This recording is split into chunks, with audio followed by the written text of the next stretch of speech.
পরশু আমার জন্মদিন, তুমি আসবে। প্রিয়া, তোমরা বড় লোক আর আমি এক গরিবের ছেলে। আমার বাবা একজন সামান্য স্কুল মাস্টার। তাই বলছিলাম, তোমাদের ওই জাঁকজমকের অনুষ্ঠানে আমি একেবারেই বেমানান। আর তাছাড়া তোমার মামা আমাকে কিভাবে নেবেন আমি ঠিক বুঝতে পারছি না। আমি তোমাকে যেতে বলেছি, তুমি যাবে, ব্যাস। জো হুকুম, যাবো না। বাবা এসেছি। তোর ইউনিভার্সিটি কবে খুলবে? আরো 7 দিন পর। ও আমি না, আমি চলি। এসো। আসি বাবা।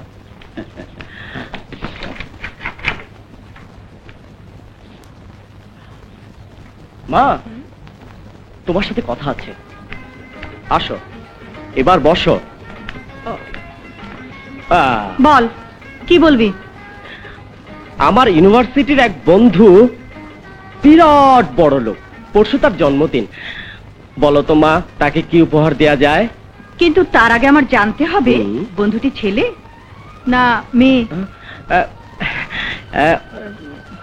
তোমার সাথে তো আর মিথ্যে বলি না। ওর নাম প্রিয়া। এবার বলো, তাকে কি দেয়া যায়? ওদের মতো বড় লোককে তোর সাধ্য মতো জিনিস দিয়ে খুশি করতে পারবি না। তবে মেয়েটি যদি তোকে নিয়ে আগামী দিনের কথা ভেবে থাকে, তাহলে এক গোছা রজনীগন্ধাই যথেষ্ট। Thank you ma'am.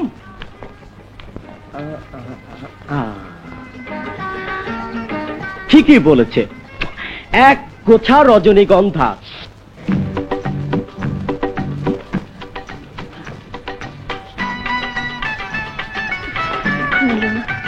Happy birthday to you.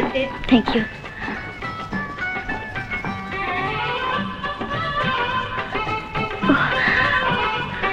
শুভ জন্মদিন। Thank you. এসো।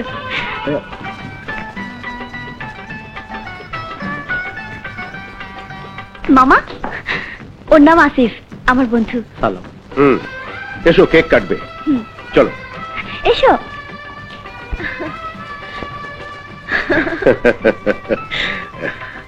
নাও, কেক কাটো।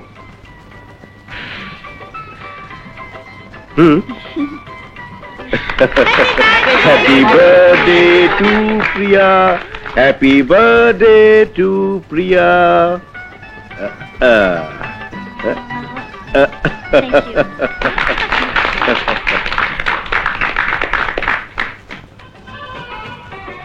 লেডিস অ্যান্ড জেন্টলম্যান, আমার এই শুভ জন্মদিনে আজকে আপনাদের গান গেয়ে শোনাবে আসিফ।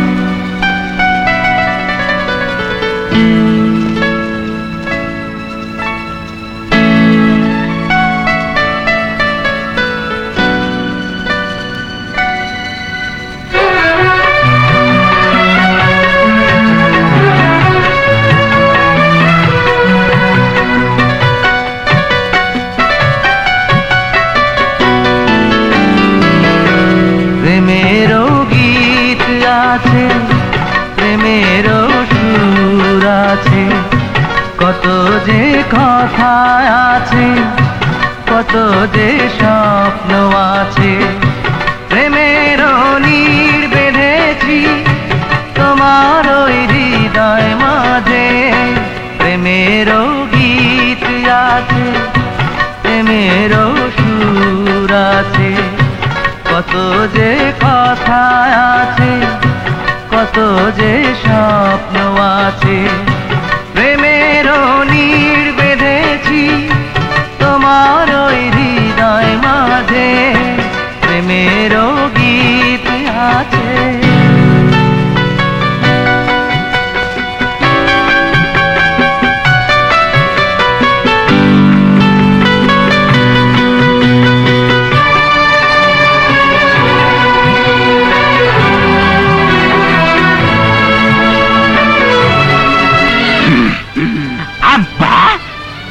আর সাথে ও গান গায় কেন?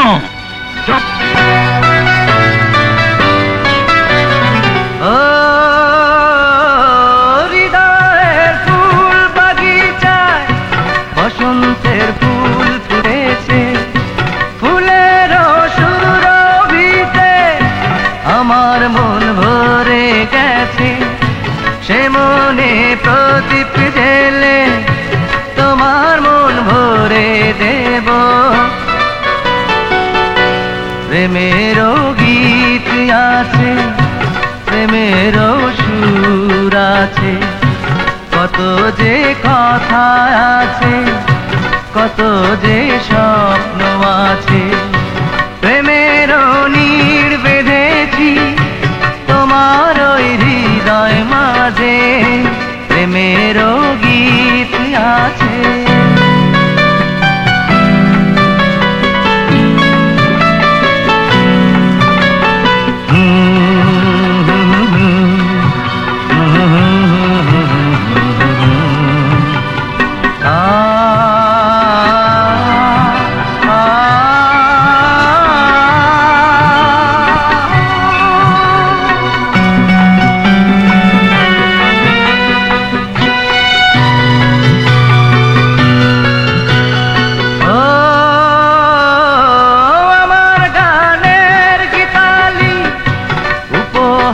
দিলাম তোমায়, তোমাকে যদি ভুলে যায় এ গানে দেখো আমায়।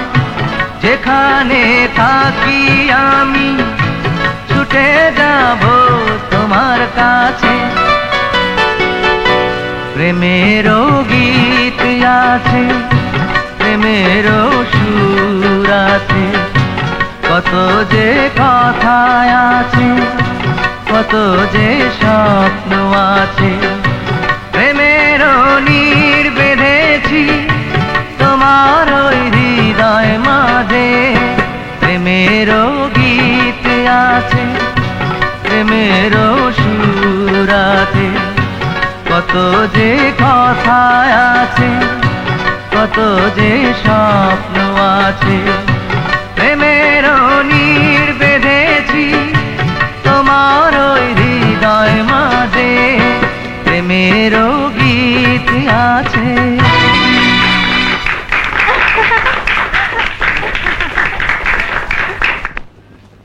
দেখো আসিফ, তোমার আমার এই ভালোবাসার কথা আমার মনে হয় সবাইকে জানানোর সময় এসেছে, আমাদের ঘর বাঁধার সময় এসেছে। এভাবে লুকিয়ে লুকিয়ে মেলামেশা করতে আমার আর ভালো লাগে না। প্রিয়া,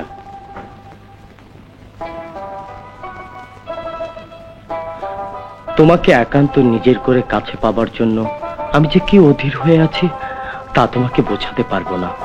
তুমি কিচ্ছু ভেবো না, আমি আজই আমার মাকে তোমার কথা খুলে বলবো। আর এ কথা শুনলে মা বাবা বিয়ের প্রস্তাব নিয়ে তোমাদের বাড়িতে চলে যাবে, কিন্তু তার আগে তোমাকে আমি আমার মায়ের সাথে পরিচয় করিয়ে দেব। সত্যি বলছো? কবে, কখন নিয়ে যাবে? কালই তোমাকে আমার মায়ের কাছে নিয়ে যাব। তুমি মাথায় ঘুমটা টেনে মাকে সালাম করবে।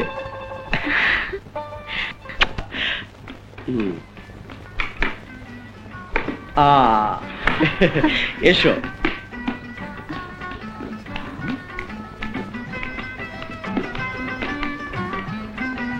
মা, তোমাকে বলেছিলাম না, এই যে প্রিয়া। বেঁচে থাকো মা, বেঁচে থাকো। এই তুই দাঁড়িয়ে কি দেখছিস? যা শিগগির মিষ্টি নিয়ে আয়। যাচ্ছি মা। এসো মা, বসো।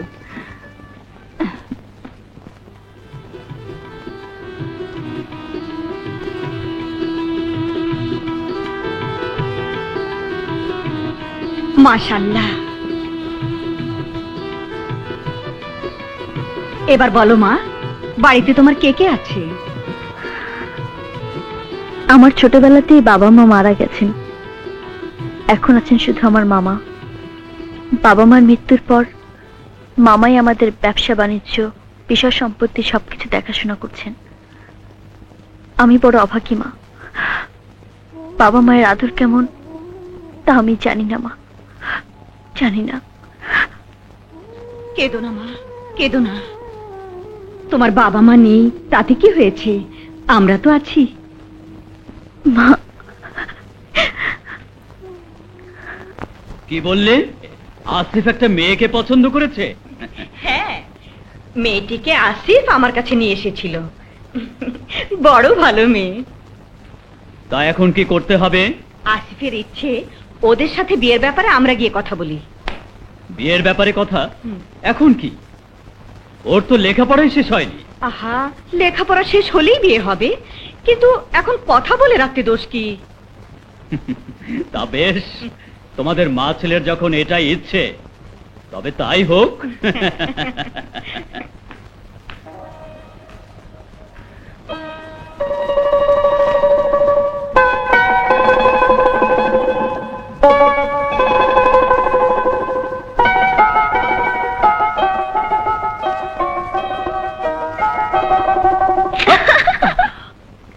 আরে প্রিয়া, তুমি বসো বসো বসো বসো। ইয়ে, বাবা মা কোথায়? বাবা মা? বাবা মা হয়তো এতক্ষণে তোমার আমার বিয়ের প্রস্তাব নিয়ে তোমার মামার ওখানে পৌঁছে গেছে। সত্যি? হুম। তাহলে তাহলে আমি এখানে অপেক্ষা করি, বাবা মার কাছ থেকে সবকিছু জেনে বাড়িতে যাব। আসুন।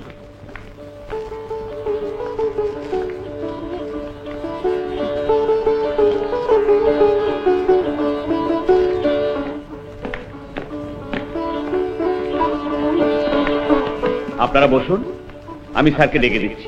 আচ্ছা।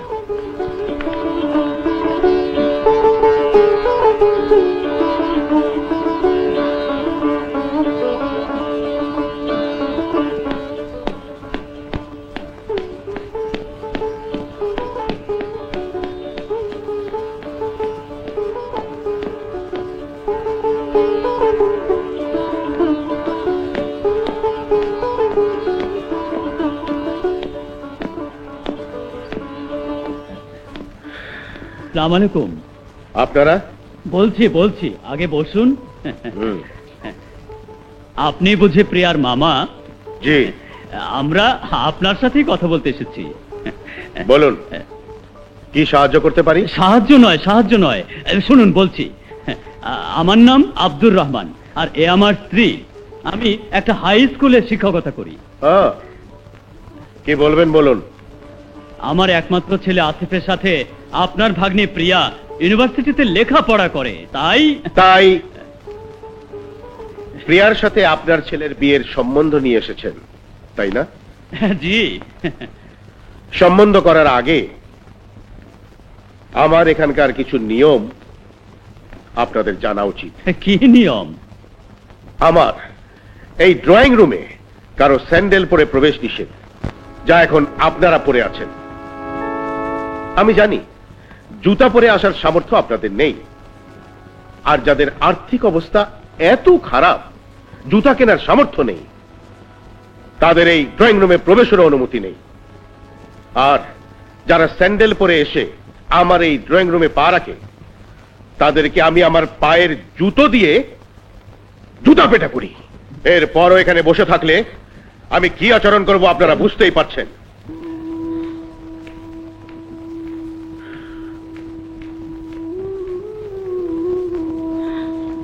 যাবার আগে একটা কথা বলে যাই, যে জুতা এখন আপনি পরে আছেন, একদিন এই জুতা আপনার পায়ে থাকবে না। আর যেদিন আপনার পা জুতা শূন্য হয়ে যাবে, সেদিন এই স্কুল মাস্টারের কাছে আসবেন। উনি আপনাকে একজোড়া জুতা কিনে দেবেন। চলার পথে আপনার ওই শূন্য পায়ে যেন কোনো কাঁটা না বেঁধে। চলি।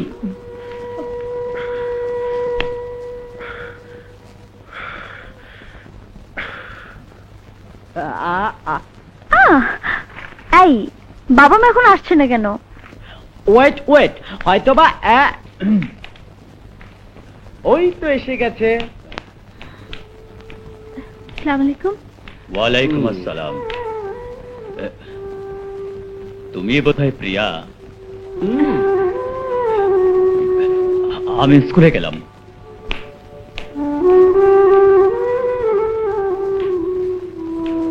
প্রিয়া, তুমি আর কোনোদিন এখানে এসো না। আসবো না কেন মা? তুমি এখানে এলে আমাদের মান সম্মান কিছুই থাকবে না, তাই আর কোনোদিন এখানে এসো না। মা, এসব তুমি কি বলছো? আমি ঠিকই বলছি, তুমি চলে যাও মা, চলে যাও।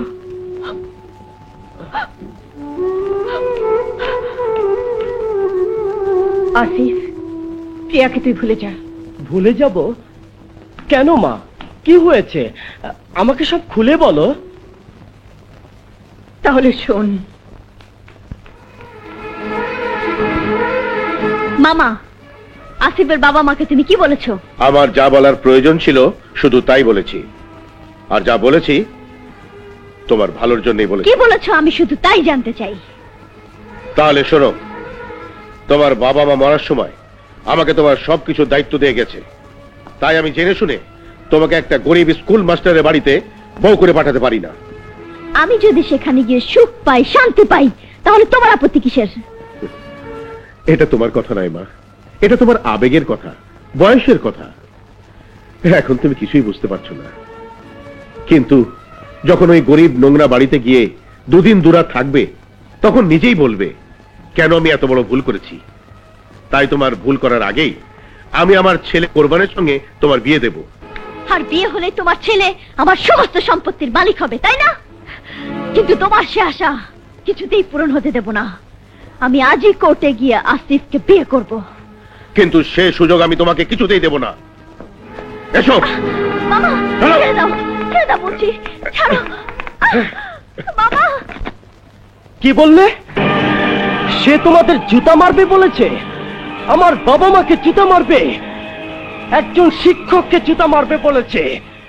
হ্যাঁ, তাই বলছি, ওই মেয়েকে তুই ভুলে যা। মা, দুনিয়ার সবকিছু আমি ভুলে যেতে পারি, কিন্তু এ কথা আমি কিছুতেই ভুলতে পারবো না, কিছুতেই পারবো না। আজ আমি ওকে, আজ আমি ওকে। শোন, এখন আমি কি করি? ওর বাবাও বাড়িতে নেই। আব্বাস, কোথায় তুই? বেরিয়ে আয়!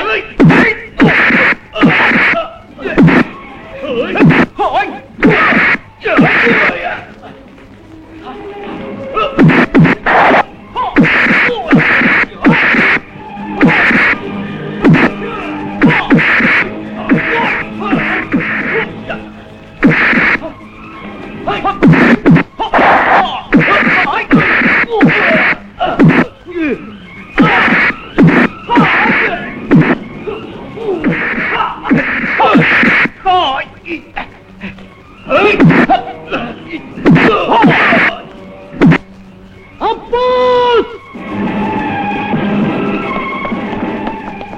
আব্বাস! আমার বাবা মা এখানে এসেছিল, তুই তাদেরকে জুতা দিয়ে মারবি বলেছিস, তাই আজ আমি তোর সেই পা ভেঙে ফেলবো।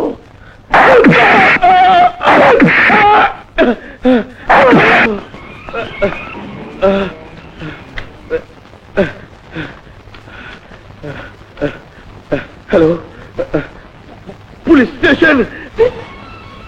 আপনি কোনো চিন্তা করবেন না, আমি এইমাত্র ওকে অ্যারেস্ট করে থানায় নিয়ে এসেছি। Thank you, thank you. আব্বা,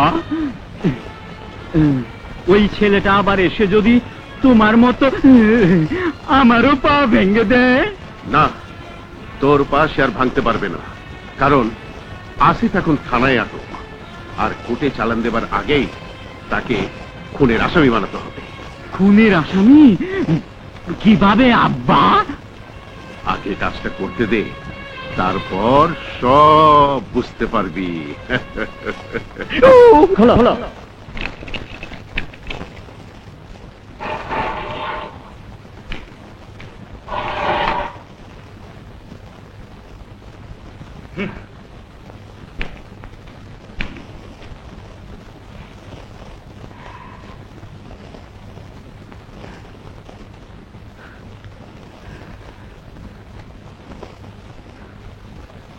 এই শালা, আমার দিকে এভাবে তাকিয়ে আছিস কেন? চোখ ফেরা। নইলে মেরে মুখের সব কটা দাঁত ভেঙে পেটের ভিতর ঢুকিয়ে দেব। আবার তাকিয়ে আছিস, কথা কানে যায় না? এই হারামখোর হারামজাদা চোখ ফেরা কুত্তা!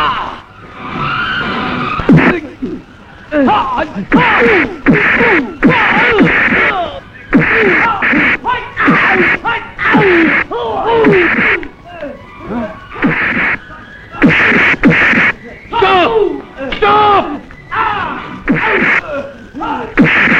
কনস্টেবল, দরজা খোলো।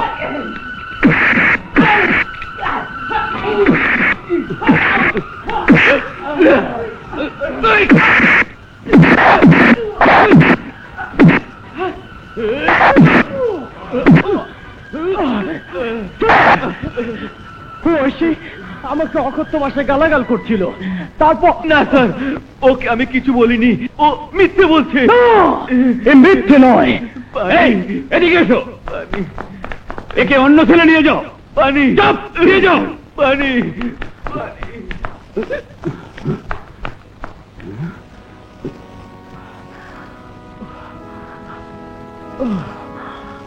পানি না।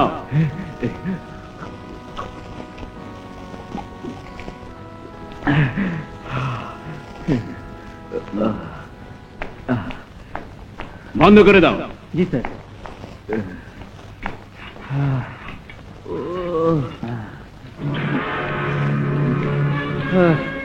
শালা জানিস আমি খুন করে হাজতে এসেছি।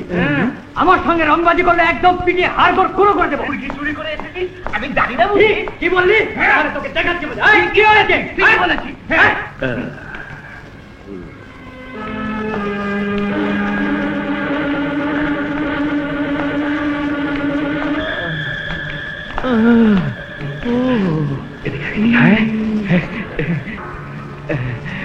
স্যার, আপনার কথা মতো কাজ করেছি, কিন্তু মার খেয়েছি প্রচন্ড। হাত থেকে বেরোলে কিন্তু যা কথা ছিল তার চেয়ে বেশি দিতে হবে। দেব দেব দেব। দেখি দেখি কি হচ্ছে, দেখি দেখি দেখি।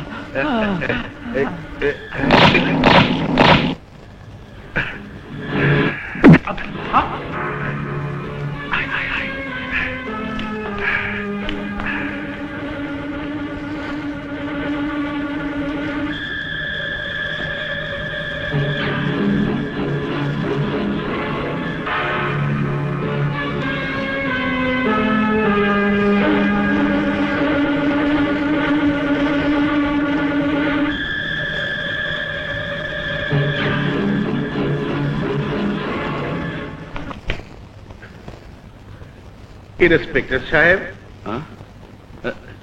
আরে আব্বাস সাহেব, আসুন বসুন। আসিফের ব্যাপারে এসছেন? জি, এই দেখুন, আমার আব্বার এই দেখুন আমার পা। আর দেখাতে হবে না, নামান নামান নামান। কোত্থেকে যে সব আসে, থানায় এসে শুধু ঝুট ঝামেলা করে।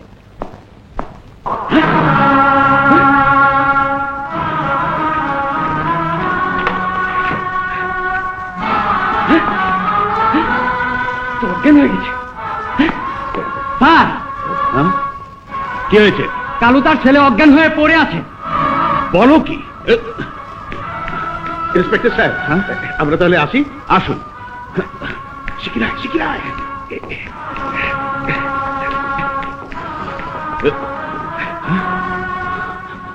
মাই গড, বোধহয় মারা গেছে। এক্ষুনি মেডিকেলে নিয়ে যেতে হবে। শুনেছ, একজন এসে বলল আসিফ নাকি থানা হাজতে একজনকে খুন করেছে। না না, এ হতে পারে না। আমার ছেলে খুন করতে পারে না। ষড়যন্ত্র, সব ষড়যন্ত্র, সব ষড়যন্ত্র।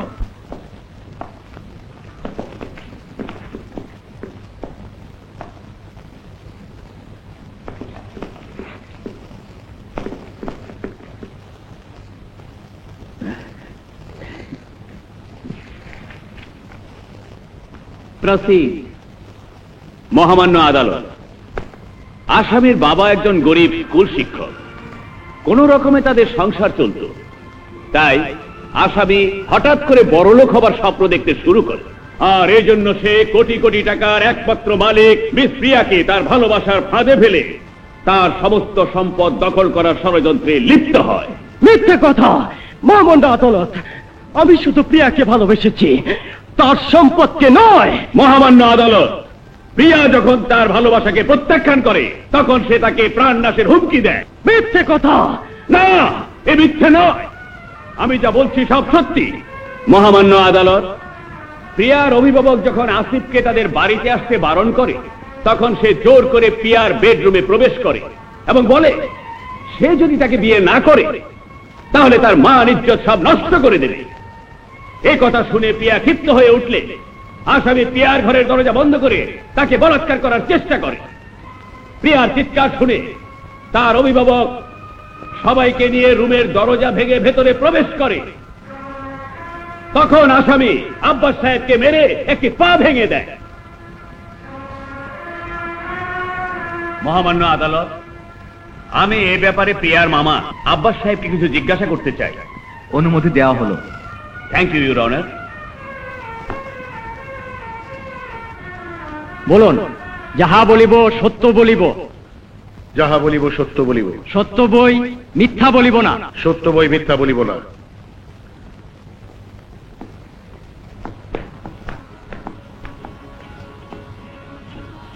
আপনার নাম? আব্বাস আলী। প্রিয়া আপনার কি হয় বলুন? জি, ভাগ্নি। আচ্ছা, আপনার পায়ে কি হয়েছে? মানে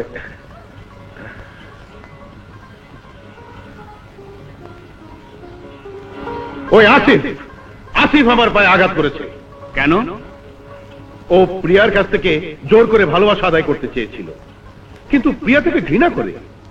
তাই আমি ওকে বললাম, বাবা আসিফ, প্রিয়া যদি তোমাকে ভালোবাসে তাহলে আমি ওর একমাত্র অভিভাবক হয়ে বলছি আমি ওকে তোমার হাতে তুলে দেব। কিন্তু কিন্তু সে তো তোমাকে ভালোই বাসে না। মিথ্যে কথা! মহামান্য আদালত, উনি যা বলছেন সব মিথ্যে বলওয়াট। আমি প্রিয়ার গায়ে একটা স্পর্শ পর্যন্ত করিনি। মহামান্য আদালত, আমার মক্কেল আসিফ প্রিয়াকে ভালোবাসে আর প্রিয়াও তাকে ভালোবাসে, তাই আসিফ কোনোদিন এমন কাজ করতে পারে না। মহামান্য আদালত, এই ব্যাপারে প্রিয়াকে জিজ্ঞেস করলেই জানতে পারবেন আমি এত বড় জঘন্য অপরাধ করেছি কি না। মহামান্য আদালত, আমিও এ ব্যাপারে প্রিয়াকে আদালতে হাজির করার অনুমতি চাইছি। প্রিয়াকে আগামী তারিখে আদালতে হাজির করার নির্দেশ দেওয়া হলো।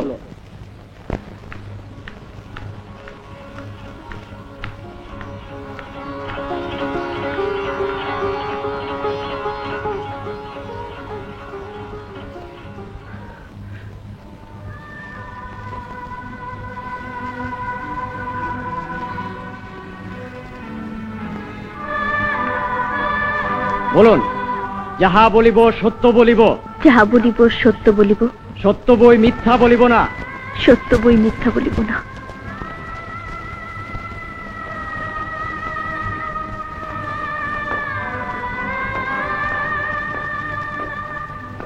মিস প্রিয়া, আপনার মামা অভিযোগ করেছে আসিফ আপনার কাছ থেকে জোর করে ভালোবাসা আদায় করতে চেয়েছে।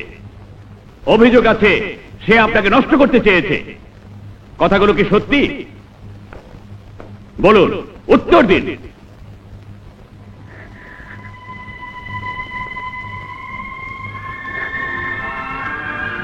বলুন, আসামি আপনাকে নষ্ট করতে চেয়েছে, কথাটা কি সত্যি? হ্যাঁ, সত্যি। প্রিয়া, আমি তোমাকে নষ্ট করতে চেয়েছিলাম, আমি তোমাকে নষ্ট করতে চেয়েছিলাম। কেন এত বড় মিথ্যে বললে? কেন কেন?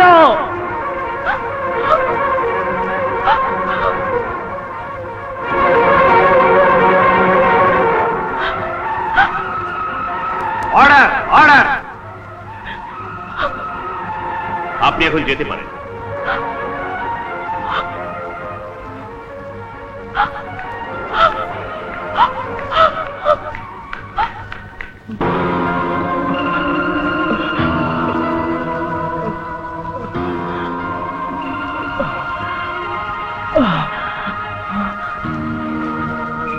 মহামান্য আদালত, আসামি শুধু মিস প্রিয়াকে বলাৎকারের চেষ্টাই করেনি, থানা হাজতে সে কালু মিয়া নামে একজনকে খুন করেছে। না, আমি কাউকে খুন করিনি, আমি কাউকে খুন করিনি। কিন্তু আমি বলছি আপনি খুন করেছেন, আপনি একজন খুনি। অবজেকশন ইওর অনার, আমার মক্কেল আসিফের বিরুদ্ধে কালু মিয়াকে হত্যার যে অভিযোগ আনা হয়েছে তার সম্পূর্ণ মিথ্যে, বানোয়াট। এটা আসিফের বিরুদ্ধে একটা ষড়যন্ত্র। ইওর অনার, আমার বিপক্ষের বিজ্ঞ উকিল দিনের আলোতে অনেকের সামনে সংঘটিত একটি হত্যাকাণ্ডকে কি করে মিথ্যে বানোয়াট বলছেন তা আমার বোধগম্য নয়। ইওর অনার, আসামি আসিফ একজন জাত অপরাধী। একটি ধর্ষণ মামলার আসামি হিসেবে থানা হাজতে থাকাকালীন থানা হাজতে সে কালু মিয়াকে হত্যা করে। থানায় কর্মরত পুলিশ অফিসার সহ অনেকে এই ঘটনার সাক্ষী। আমি এই মামলার প্রধান সাক্ষী ইন্সপেক্টর রাহাত চৌধুরীকে এই আদালতে হাজির করার অনুমতি প্রার্থনা করছি। অনুমতি দেওয়া হলো।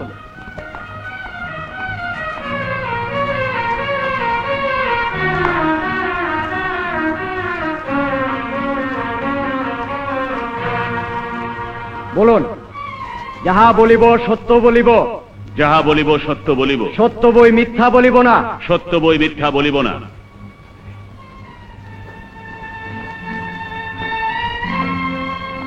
মিস্টার রাহাত চৌধুরী, আপনি তো কোতোয়ালি থানার দায়িত্বে আছেন। জি। কালু মিয়ার হত্যাকাণ্ড সম্পর্কে আপনি কি জানেন? কালু মিয়া ও আসিফ একত্রে থানা হাজতে আটক ছিল। আমি আমার রুমে কাজ করছিলাম। হঠাৎ কালু মিয়ার চিৎকার শুনে আমি সেলের কাছে ছুটে আসি। দেখি আসামি আসিফ কালু মিয়াকে মারধর করছে। কালু মিয়া চিৎকার করছে। তখন আমি আসিফকে ওয়ার্নিং দিয়ে কালু মিয়াকে পাশের সেলে নিয়ে যাই। তারপর সেখানে কালু মিয়া পানি পান করতে চাইলে তাকে পানি পান করাবার পর আমি আমার অফিস রুমে চলে যাই এবং তার ঘন্টাখানেক পর একজন কনস্টেবল এসে বলে কালু অজ্ঞান হয়ে গেছে। তারপর কালু মিয়াকে দ্রুত হাসপাতালে নিয়ে যাওয়া হয়। সেখানে ডাক্তার তাকে মৃত বলে ঘোষণা করে। ধন্যবাদ ইন্সপেক্টর রাহাত, আপনি এখন যেতে পারেন।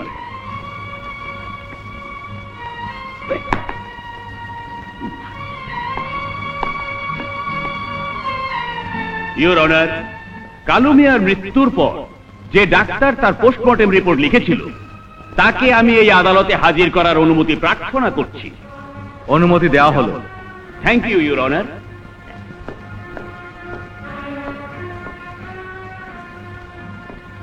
বলুন, যাহা বলিব সত্য বলিব, যাহা বলিব সত্য বলিব, সত্য বই মিথ্যা বলিব না। সত্য বই মিথ্যা বলিব না।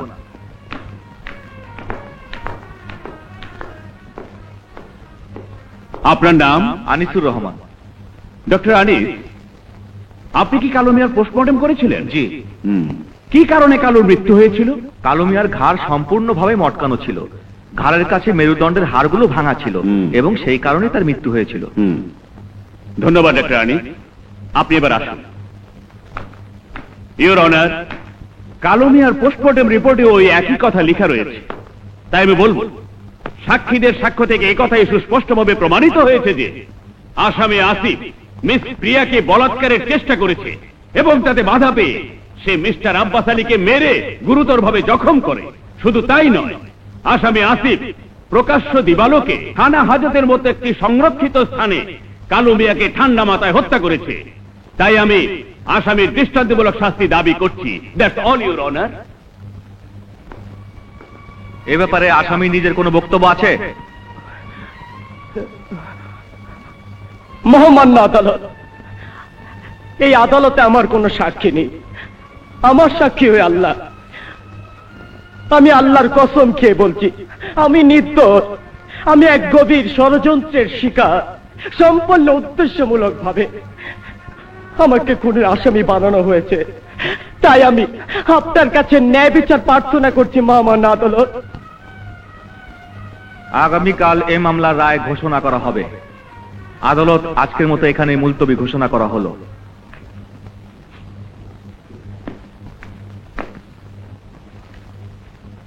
এই মামলার সমস্ত সাক্ষ্য প্রমাণাদি বিশ্লেষণ করে আনুষঙ্গিক ঘটনাবলী পর্যালোচনা করে অত্র আদালত এই সিদ্ধান্তে পৌঁছেছে যে আসামি আসিফ কালু মিয়াকে হত্যা করেছে। তাই এই আদালত বাংলাদেশ দণ্ডবিধির 302 ধারা মোতাবেক আসামি আসিফকে ফাঁসিতে ঝুলিয়ে মৃত্যুদণ্ডের আদেশ দিচ্ছে। না না না, আমার ছেলে নির্দোষ। আমি সত্যি বলছি জজ সাহেব, আমার ছেলে নির্দোষ। কি হলো?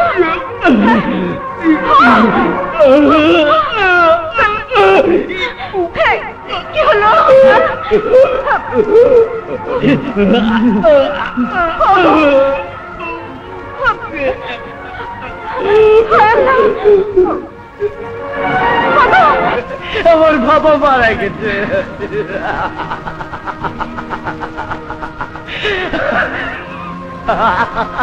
আমার বাবা মারা গেছে। আমার তারপর আদালতের কাঠগড়াতেই আমার ছেলে পাগল হয়ে যায়। তাই জজ হুকুম দিয়েছে সে সুস্থ হবার 3 দিন পরেই তার ফাঁসি হবে। এই দুনিয়াতে আমার আর কেউ নেই, কেউ নেই। আপনি কাঁদবেন না, আজ থেকে আমি আপনার ছেলে, আর এই ছেলে একজন অ্যাডভোকেট। অ্যাডভোকেট? আজ আমি আপনাকে কিছু কথা দিচ্ছি, আপনার ছেলে যখন নির্দোষ, আমি ওকে মুক্ত করে আনবো ইনশাআল্লাহ। পারবে? পারবে বাবা? আমাকে পারতেই হবে, কিন্তু তার আগে আমি আপনার ছেলেকে একবার দেখতে যাব।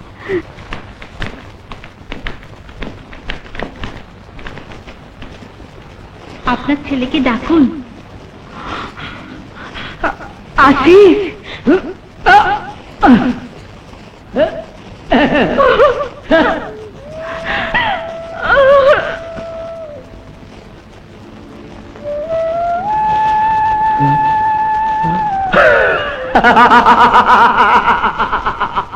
এই পৃথিবীতে শয়তানের রাজত্ব চলছে, শয়তানের রাজত্ব।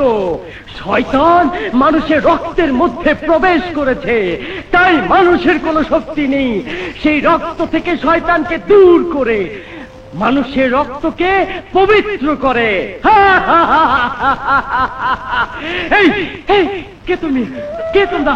আরে এই এই তোমরা পারবে শয়তানকে শেষ করে দিতে? বলো পারবে? আমি জানি তোমরা পারবে না। এই জানো, আমি একটা মেয়েকে ভালোবেসেছিলাম, তাই আমি শাস্তি পেয়েছি। কি শাস্তি যেন? কি শাস্তি যেন? এই যা ভুলে গেছি, ভুলে গেছি। শয়তান আমাকে তাও ভুলিয়ে দিয়েছে। শয়তান জিন্দাবাদ, শয়তান জিন্দাবাদ, জিন্দাবাদ, জিন্দাবাদ। আসিফ যে মেয়েটিকে ভালোবাসতো, সে এখন কোথায়? শুনেছি মেয়েটাকে বাড়িতে আটকে রেখেছে, বাইরে বেরোতে দেয় না। তাহলে ওই মেয়েটির সাথে আমার একবার দেখা করতেই হবে।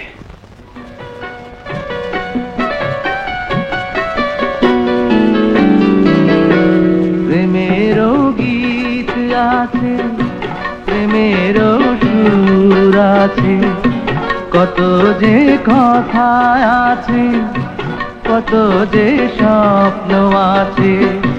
প্রেমেরও নীড় বেঁধেছি তোমার ওই হৃদয় মাঝে। প্রেমেরও গীত আছে, প্রেমেরও সুর আছে, কত যে কথা আছে, কত যে স্বপ্ন আছে। কি আপনি? আমি রাহুল, অ্যাডভোকেট রাহুল। অ্যাডভোকেট?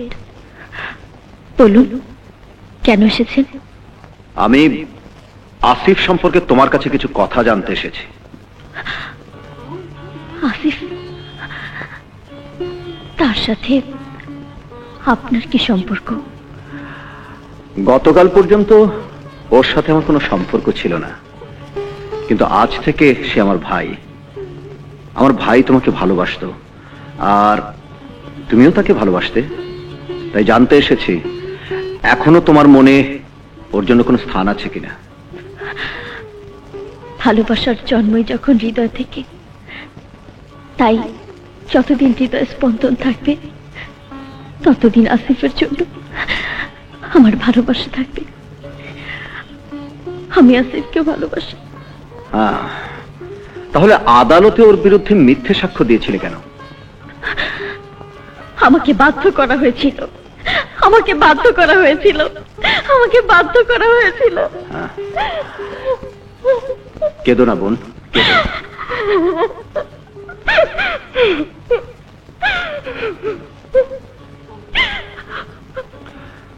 তুমি যদি সত্যি আসিফকে ভালোবেসে থাকো, তাহলে তোমার ভালোবাসার পরশে আসিফকে ভালো করে তুলতে হবে। ওর তো ফাঁসির হুকুম হয়েছে, সুস্থ হলেই সেই ফাঁসি কার্যকর হবে। তার চেয়ে এভাবে পাগল হয়ে থাকো, বেঁচে তো থাকবে না। ওকে ভালো করতেই হবে, কারণ আমি জানি ও নির্দোষ। তাই ওকে ভালো করে নির্দোষ প্রমাণ করে ওর মায়ের কাছে ফিরিয়ে দেব। কিন্তু যারা ওর বিরুদ্ধে ষড়যন্ত্র করেছে, তোমাকে আদালতে তাদের বিরুদ্ধে সাক্ষ্য দিতে হবে। পারবে? বলো, পারবে? পারবো ভাইয়া, নিশ্চয়ই পারবো। আমার ভালোবাসা আমার জীবন, আর আমার জীবনকে বাঁচাবার জন্য আমি সব পারবো, সব পারবো। গুড, তাহলে তুমি তৈরি থেকো। হাত চলি বোন।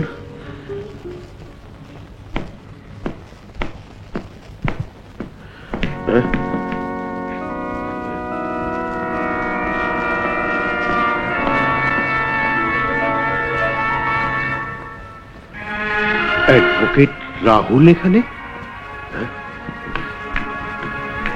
প্রিয়া, ওই লোকটা এখানে কেন এসেছিল? কেন এসেছিল সে কথা সময় হলে জানতে পারবে। তাহলে কি সে আমার সবকিছু জেনেই এসেছে, নাকি তার মা আর বোনকে আমি মেরেছি সে কথা জানতে এসেছে? আব্বা, প্রিয়ার সাথে আমার কবে বিয়ে হবে? আব্বা শরাব। আসিফের চিকিৎসার ব্যাপারে আপনাকে যে সাহায্য করতে আমি প্রস্তুত। কি সাহায্য চান বলুন? আচ্ছা, ওকে যদি চিকিৎসার জন্য বাইরে নিয়ে যেতে চাই? তাহলে আদালতের অনুমতি লাগবে। ঠিক আছে, আপনি ভাববেন না, আমি অনুমতি নিয়ে আসবো। ওকে। কি কি বললে ভাইয়া? আজ আমাকে সত্যি সত্যি আসিফের কাছে নিয়ে যাবে? হ্যাঁ, আজ সত্যি তোমাকে আমি আসিফের কাছে নিয়ে যাব। এসো, এসো আমার সাথে। চলো।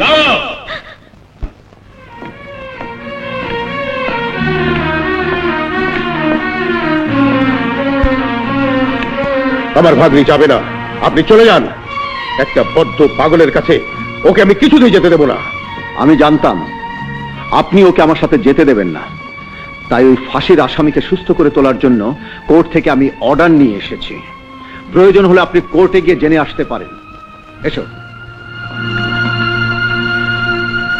অ্যাডভোকেট রাহুল, তোর মা ও বোনের মতো তোরও মৃত্যুর দিন ঘনিয়ে এসেছে। এই নিন আদালতের অর্ডার। ওর নাম প্রিয়া, ওকে আমরা আসিফের কাছে নিয়ে যেতে চাই। তাহলে প্রিয়া একাই আসিফের কাছে যাক। ওকে দেখে আসিফের কি প্রতিক্রিয়া হয় আমরা তা দূর থেকে লক্ষ্য করব। আচ্ছা চলুন। এসো।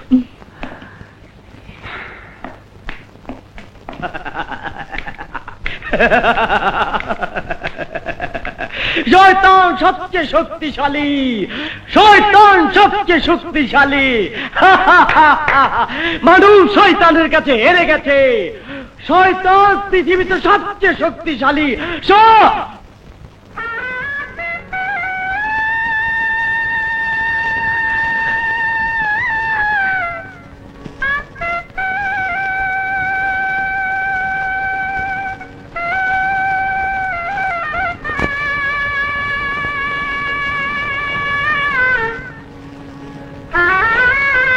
তুমি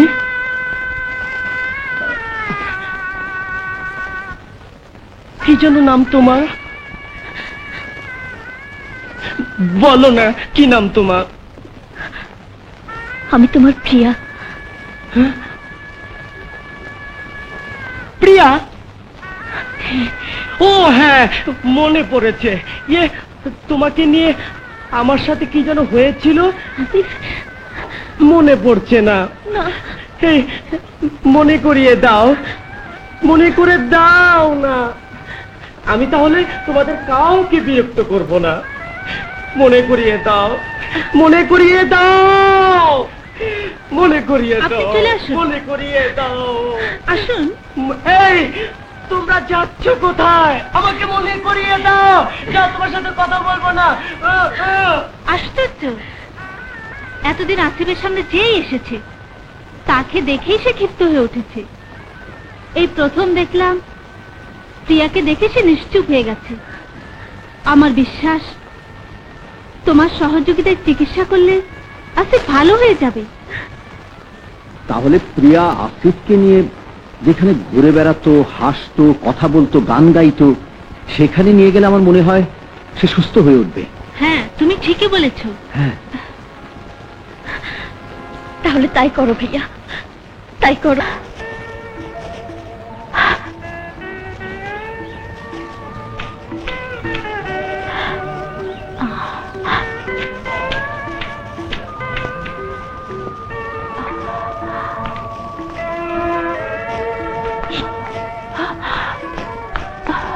তুমি শুরু করো, কিন্তু সাবধান, তোমার চেহারা যেন দেখতে না পায়। হ্যাঁ, আচ্ছা।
তুমি আমার সামনে এসো, আমার সামনে এসো।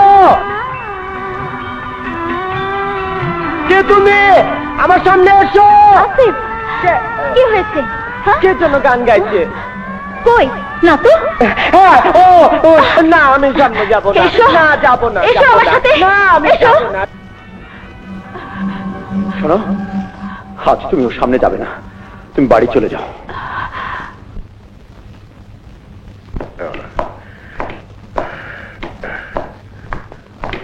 প্রিয়া, ওই পাগলটার কতটুকু উন্নতি করতে পারলি? এখনো সে পাগল, আর পাগলটা যতদিন পাগল থাকবে ততদিন পর্যন্তই তুমি সুস্থ থাকবে। কিন্তু সুস্থ তুমি আর বেশি দিন থাকতে পারবে না, কারণ আসিফকে আমার প্রেম ভালোবাসা দিয়ে ভালো করে তুলবই। কিন্তু ভালো হয়ে গেলে তুই ভীষণ দুঃখ পাবি, কষ্ট পাবি, যন্ত্রণা পাবি, কারণ আসিফ ভালো হলেই তার ফাঁসি হবে। না, ভালো হলেই আবার সে খুনের মামলা নতুন করে শুরু হবে, আর সেই মামলায় আমার আসিফ মুক্ত হবে, আর মুক্ত হওয়া মানেই প্রকৃত খুনির ফাঁসি।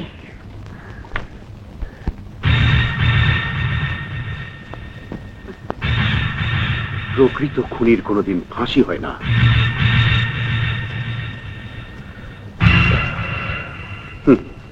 পাগলকে চিকিৎসা করে ভালো করবে, তাহলে ওর জীবনের শেষ চিকিৎসা আমাকেই করতে হবে, আমাকেই।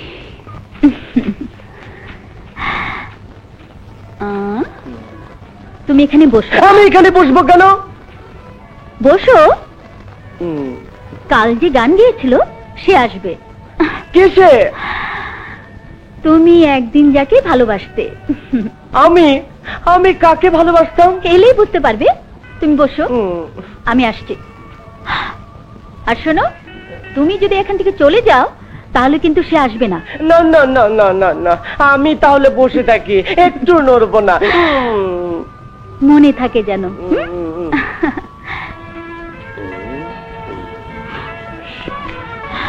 প্রিয়া, আসিফকে বসিয়ে রেখে এসেছি। শুনুন, এবার আপনি ওর কাছে গিয়ে আগের কথাগুলো মনে করাতে চেষ্টা করুন। যান, যাও। শাকিলা,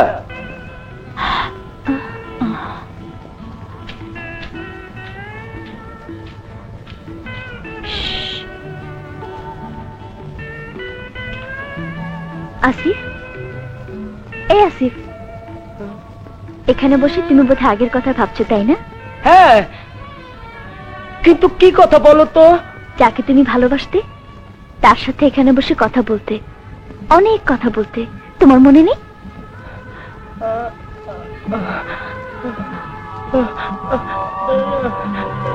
একটু মনে করতে চেষ্টা করো।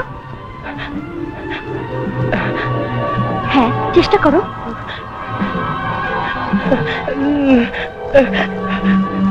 না, আমার কিছু মনে পড়ছে না, আমার কিছুই মনে পড়ছে না।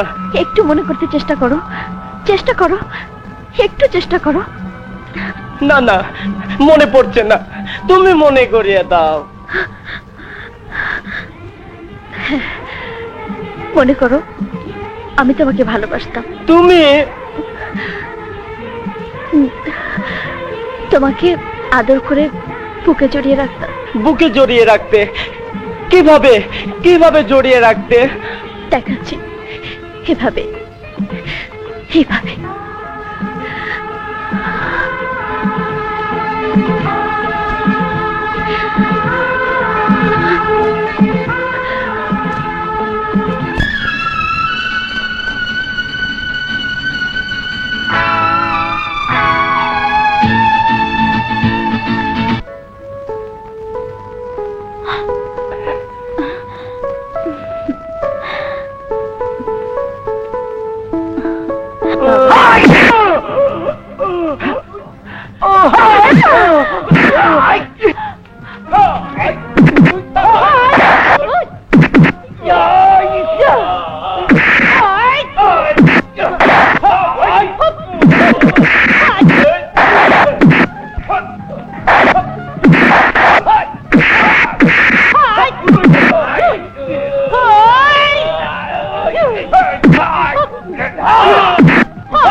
আসিফ, আসিফ, আসিফ, আসিফ, কথা বলো আসিফ, কথা বলো আসিফ,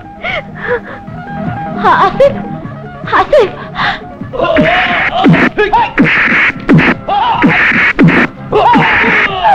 রাহুল, এদিকে এসো, শিগগির এদিকে এসো। আসিফ, আসিফ, অজ্ঞান হয়ে গেছে, তাড়াতাড়ি হাসপাতালে নিয়ে চলুন।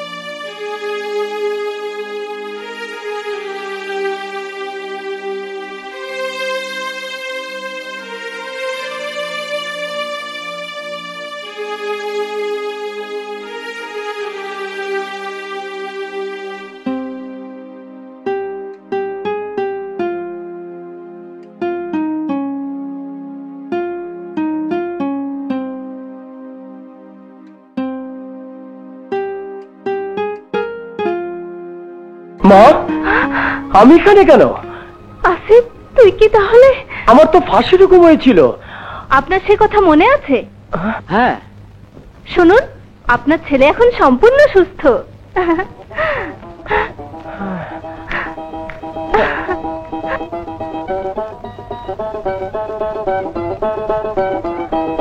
মা, আমার আমার কি হয়েছিল? তোর ফাঁসির হুকুমের পর তোর বাবার মৃত্যু দেখে তুই পাগল হয়ে গিয়েছিলি। পাগল? হ্যাঁ, তুমি পাগল হয়ে গিয়েছিলে। হ্যাঁ, তুমি এখানে কেন এসেছো? তুমি তো আদালতে সাক্ষ্য দিয়েছিলে আমি তোমাকে নষ্ট করতে গিয়েছিলাম। যাও, যাও, চলে যাও এখান থেকে, যাও। না আসিফ, না, আমি কেন মিথ্যে সাক্ষ্য দিয়েছিলাম তোমাকে সব খুলে বলছি। শোনো, প্রিয়া, তোমাকে একটা কথা বলি। আসিফের বিরুদ্ধে আদালতে মামলা চলছে। মামলা চলছে? হ্যাঁ, তাই কাল তুমি কোর্টে ওর বিরুদ্ধে সাক্ষ্য দিয়ে বলবে সে তোমার ইজ্জত নষ্ট করতে এসেছিল। যদি না বলি?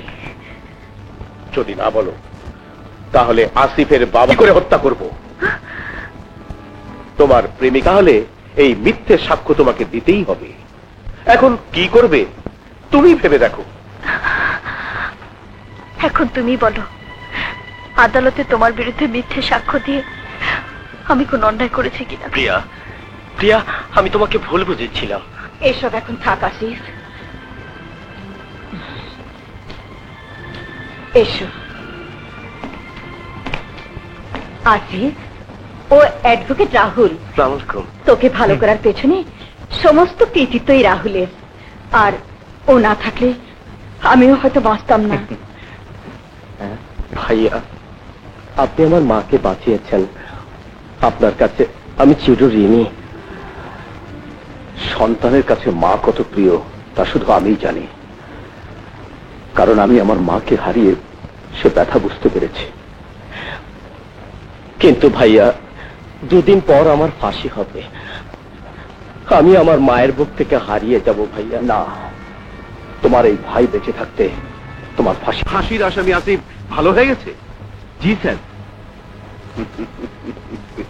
তাহলে 3 দিন পরই ওর ফাঁসি হবে, কিন্তু এক্ষুনি এ কথা পুলিশকে জানাতে হবে।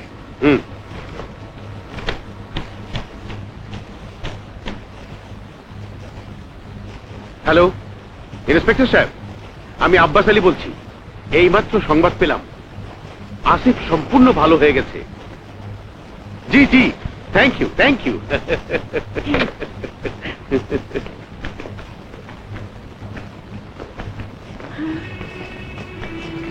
মিস্টার আসিফ, ডাক্তার বলেছেন আপনি এখন সম্পূর্ণ সুস্থ, তাই আমরা আপনাকে নিয়ে যেতে এসেছি। চলো। আসিফ,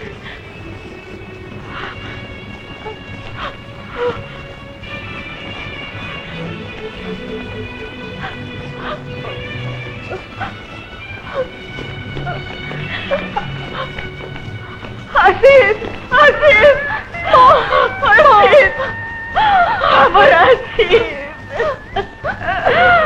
আসিফ।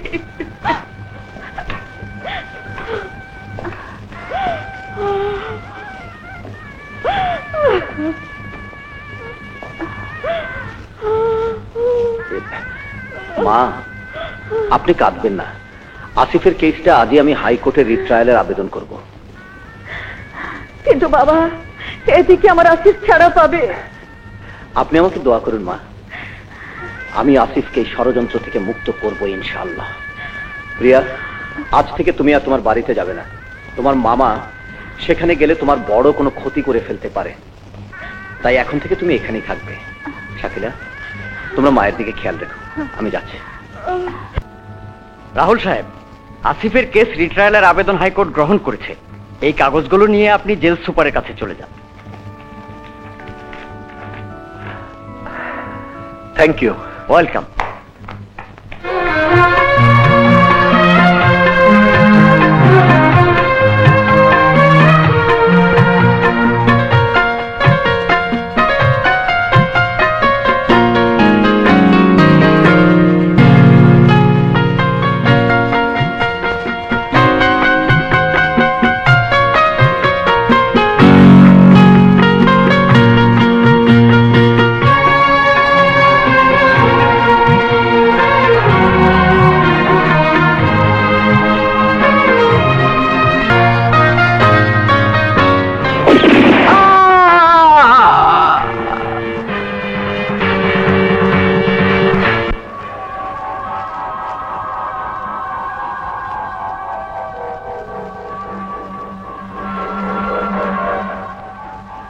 ওনার কাঁধে গুলি লেগেছে, এক্ষুনি অপারেশন করে গুলি বের করতে হবে।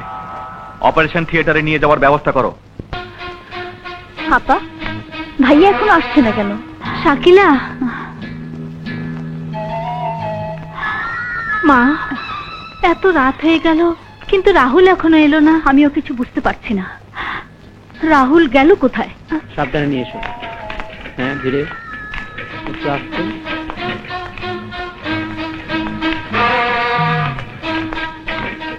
হ্যাঁ, এখানে রাখুন।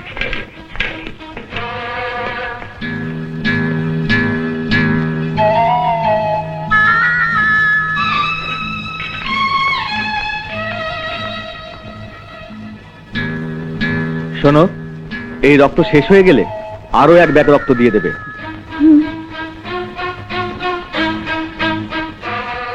সকাল হয়ে গেছে, অথচ রাহুল এখনো ফেরেনি। কেন জানি আমার মন বলছে রাহুলের কোনো অমঙ্গল হয়েছে। তাহলে কি আসিফকে বাঁচানো যাবে না আপা? তোমরা কোনো চিন্তা করো না, আমি দেখছি রাহুল কোথায় আছে।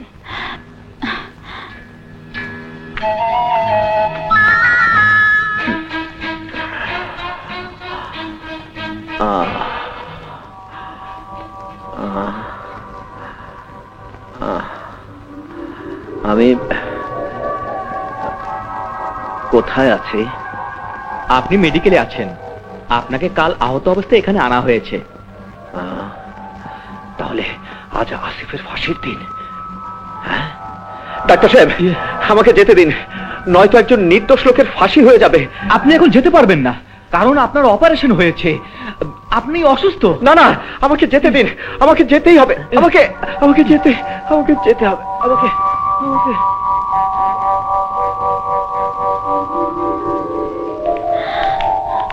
রাহুলের কোনো খোঁজ পেয়েছো? না, সমস্ত জায়গায় তন্ন তন্ন করে খুঁজেছি, কিন্তু কোথাও তাকে পাইনি। তবে হাইকোর্টে গিয়ে সংবাদ পেয়েছি আসিফের আপিল মঞ্জুর হয়েছে। একজন বলল রাহুল সমস্ত কাগজপত্র নিয়ে জেল সুপারের কাছে যাবার কথা। আমি সেখানে গিয়ে সুপার সাহেবের সাথে দেখা করেছি। কিন্তু রাহুল সেখানেও যায় না। আল্লাহই জানে রাহুল কোথায় আছে, আর আসিফের ভাগ্যেই বা কি আছে।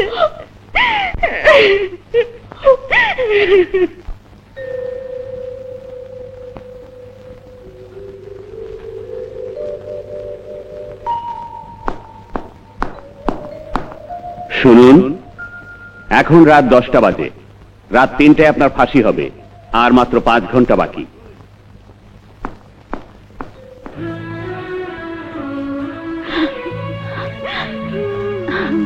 কাঁদবেন না মা, কাঁদবেন না।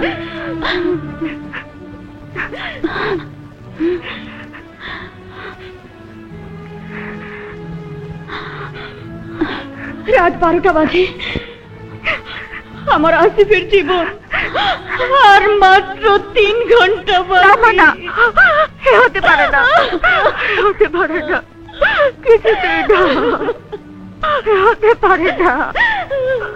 ইয়া আল্লাহ, যতক্ষণ পর্যন্ত তুমি আমার ডাক কবুল না করবে, ততক্ষণ পর্যন্ত আমি সেজদায় পড়ে থাকবো।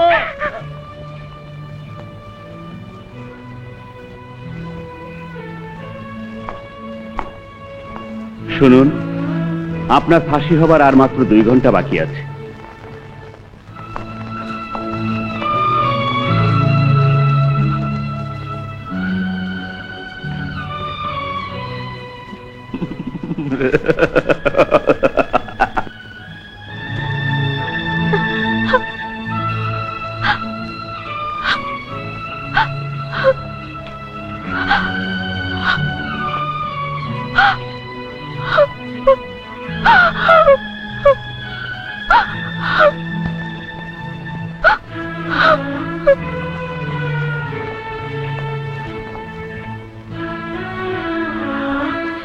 আর কতক্ষণ বাকি?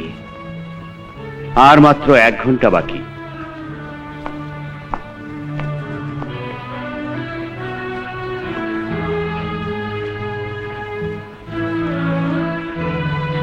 আমি জানি আমার মা আমার জন্য কাঁদছে। মা, মা গো, তুমি কেঁদো না মা, তুমি কেঁদো না।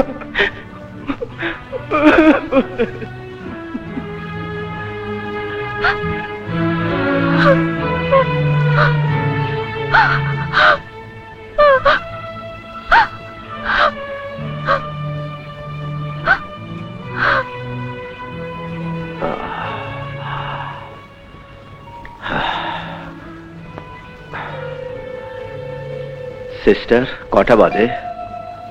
রাত 2:30। হ্যাঁ, 2:30? তাহলে আসিফের ফাঁসির আর আধা ঘন্টা বাকি। না না, আমাকে যেতে দিন, আমাকে যেতে দিন সিস্টার, আমাকে যেতে দিন।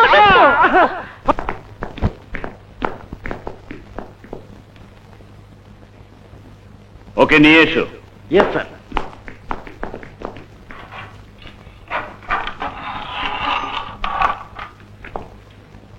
আসিফ সাহেব, সময় হয়ে গেছে, আপনি আসুন।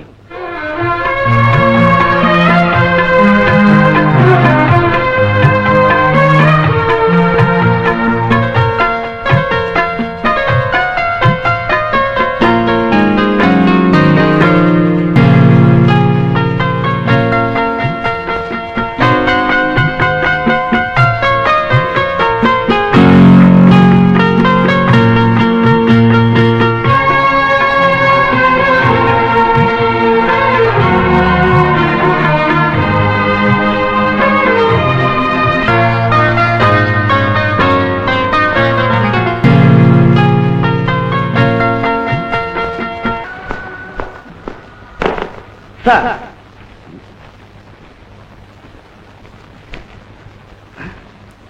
স্যার দেখুন।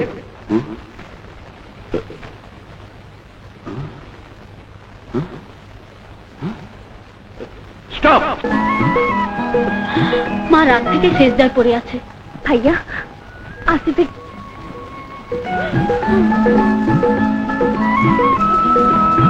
মা, বলো বলো, আমার ছেলে কি সংবাদ নিয়ে এসেছো? আসিফকে আমি ফাঁসির মঞ্চ থেকে ফিরিয়ে এনেছি মা। সত্যি বলছি বাবা? হ্যাঁ মা, এবার ওকে আমি নির্দোষ প্রমাণ করে মুক্ত করে নিয়ে আসবো। আপনি শুধু আমাকে দোয়া করুন। আমার গুলিতে মরেনি, এ কি করে সম্ভব?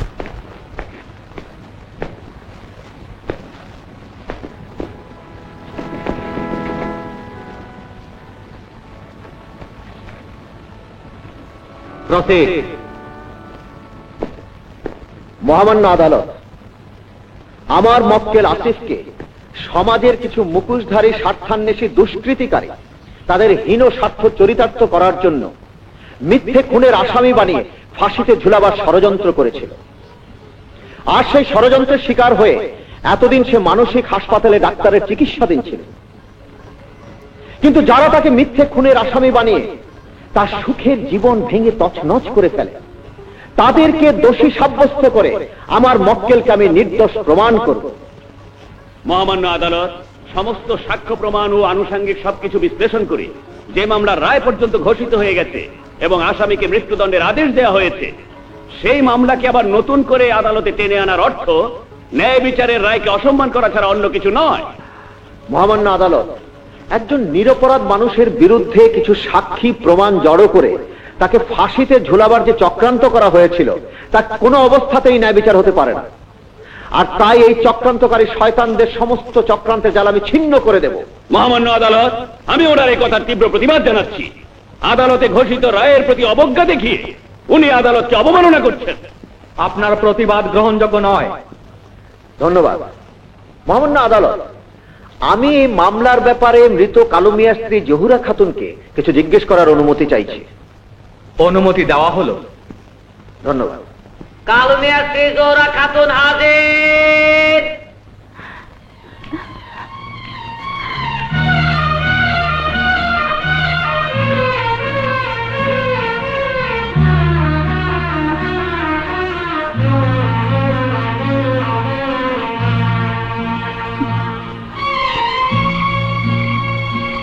বলুন, যাহা বলিব সত্য বলিব, যাহা বলিব সত্য বলিব, সত্য বই মিথ্যা বলিব না। সত্য বই মিথ্যা বলিব না।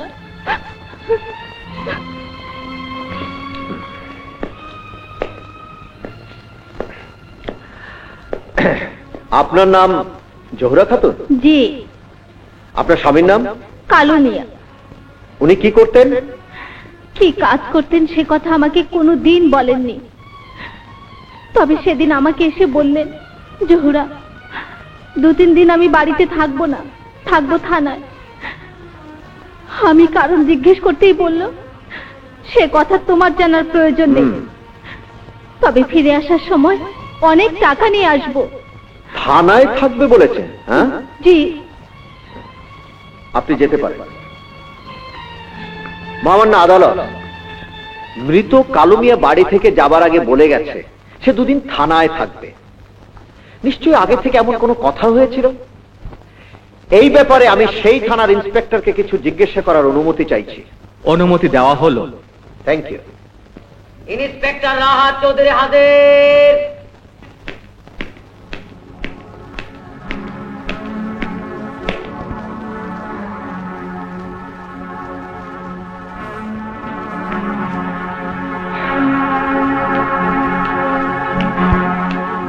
আপনি কোতোয়ালি থানার দায়িত্বে আছেন, তাই না? জি। ইন্সপেক্টর সাহেব, কালু মিয়া তার স্ত্রীকে বলে গিয়েছিল সে 2 দিন থানায় থাকবে। হ্যাঁ, কোনো কারণ ছাড়া সে থানায় থাকতে গেল কেন? থানায় কি আপনি কোনো অতিথিশালা খুলে রেখেছেন? Order, order. ইন্সপেক্টর সাহেব, কালু মিয়াকে কোন অপরাধে অ্যারেস্ট করা হয়েছিল বলুন, উত্তর দিন। কালু সেদিন থানায় এসে বলেছিল সে একজন পকেটমার। এ কাজ আর সে কোনোদিন করবে না বলে স্বেচ্ছায় ধরা দিয়ে জেলে গিয়ে তার প্রায়শ্চিত্ত করতে চায়, তাই ওকে অ্যারেস্ট করা হয়েছিল। বাহ বাহ বাহ বাহ। একজন লোক থানায় এসে বলেছে সে পকেটমার, তাই তাকে অ্যারেস্ট করেছে, ভালো কথা। কিন্তু তাকে থানায় আটক রাখার জন্য আপনি কোনো ডায়েরি করেছিলেন? বলুন, উত্তর দিন। কালুকে সেলে রেখে কনস্টেবল চলে যাবার সাথে সাথেই ঘটনাটি ঘটে যায়। তাই ডায়েরি লেখার সময় হয়নি। মহামান্য আদালত, ইন্সপেক্টর সাহেব যদি সত্যিও বলে থাকে, তবুও আইন বা আদালত সে কথা মানতে পারে না, কারণ কালু বলেছে সে পকেট মার, তাই তাকে অ্যারেস্ট করা হয়েছে। এখন যদি কোনো লাশ না দেখিয়ে আমি বলি আমি খুন করেছি, তাহলে কি আদালত সে কথা বিশ্বাস করে আমাকে মৃত্যুদণ্ড দেবে? মহামান্য আদালত, কালু মিয়ার থানায় এসে ধরা দেওয়া ছিল উদ্দেশ্যমূলক। ইন্সপেক্টর সাহেব, পূর্বে আপনার দেয়া জবানবন্দিতে আপনি উল্লেখ করেছিলেন কালু মিয়াকে আসিফ ঘাড় মোটকে হত্যা করেছে এবং পোস্টমর্টেম রিপোর্টে তাই লেখা আছে। জি। ঘাড় মোটকে দেবার পর কালু মিয়া পানি পান করতে চেয়েছিল, তাই কালু মিয়াকে আসিফের সেল থেকে অন্য সেলে নিয়ে পানি পান করতে দেয়া হয় এবং পানি পান করার পরে তার মৃত্যু হয়, তাই না? জি। হ্যাঁ, আপনি আবারও স্মরণ করে দেখুন, আপনি আবারও ভালো করে স্মরণ করে দেখুন, অন্য ছেলে নিয়ে কালুকে পানি পান করাবার পরে তার মৃত্যু হয়, তাই না? জি, আমার স্পষ্ট মনে আছে। আপনি এবার যেতে পারেন। জি।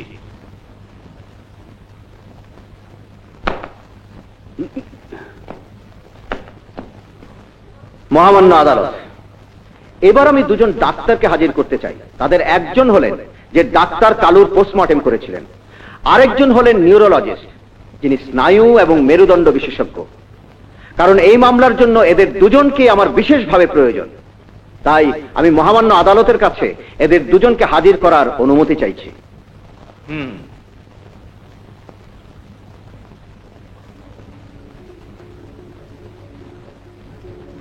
আগামী তারিখে দুজন ডাক্তারকে আদালতে হাজির করার নির্দেশ দেওয়া হলো। Thank you, your honour. এসব আপনি কি বলছেন? আমি ঠিকই বলছি। এখন আমার মনে হচ্ছে কালুকে আসিফ নয়, আপনি খুন করেছেন। এখন আমার স্পষ্ট মনে পড়ছে যেদিন কালু মারা যায় সেদিনই আপনি থানায় গিয়েছিলেন। নাও আই এম শিওর আসিফকে ফাঁসাবার জন্যই আপনি এসব করেছেন। এসব কিছু আপনার ষড়যন্ত্র। প্রমাণ? প্রমাণ? প্রমাণ ওই অ্যাডভোকেট রাহুল কোর্টে উনি সবকিছু প্রমাণ করে দেবেন। আব্বাস সাহেব, আমি আপনাকে খুব ভালো মানুষ মনে করেছিলাম, ভালো মানুষ মনে করেছিলাম। Good bye.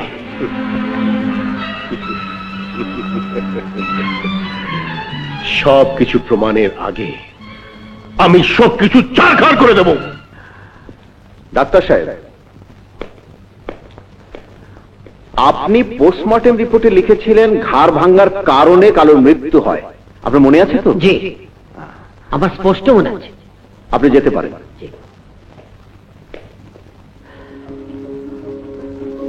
মহামান্য আদালত, এবার আমি নিউরোলজিস্ট ডক্টর হুমায়ুন রশিদকে কিছু জিজ্ঞেস করার অনুমতি চাইছি। অনুমতি দেওয়া হলো। Thank you.